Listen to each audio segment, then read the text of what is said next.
ফাতেমা যিনি ম্যাডামের সাথে সর্বক্ষণ ছিলেন তাকে নিজের বোন করে নিয়েছেন এফিডেভিট করে।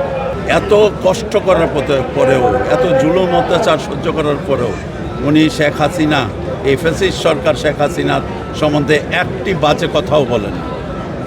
তার মানে কি, উনি বলেছেন আল্লাহর কাছে, আল্লাহকে আমি জানাইছি, আল্লাহর কাছে বিচার দিছি, কিন্তু উনি কখনো এই কারোর নাম ধরে কাউকে উনি করেন।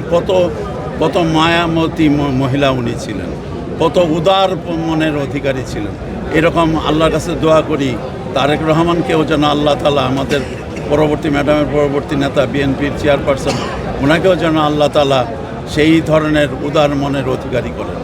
উনি অলরেডি দেখেন ওনার মার কিছু, আমাদের মার কিছু উনি পেয়েছেন। ওনার সম্বন্ধে একজন ফেসবুকে উল্টাপাল্টা বলেছিল। ওদের স্বপ্ন পূরণে পাশে থাকতে পেরে আমরা গর্বিত।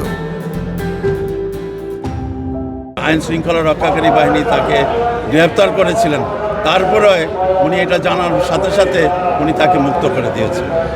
এই যে অবস্থা, তারপরে দেখেন ফাতেমা যিনি ম্যাডামের সাথে সর্বক্ষণ ছিলেন তাকে নিজের বোন করে নিয়েছেন এফিডেভিট করে।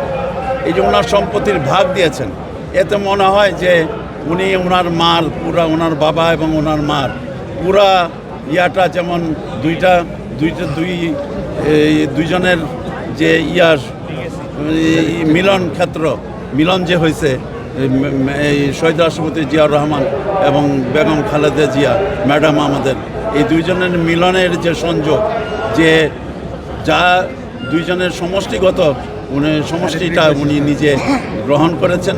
এবং উনি এইভাবেই, আশা করি আল্লাহর কাছে দোয়া করি, উনি যেন সেইভাবেই আমাদেরকে পথ প্রদর্শন করেন। বাংলাদেশের 18 থেকে 20 কোটি জনগণের যেন উনি পথ প্রদর্শক হিসাবে আবির্ভূত হন।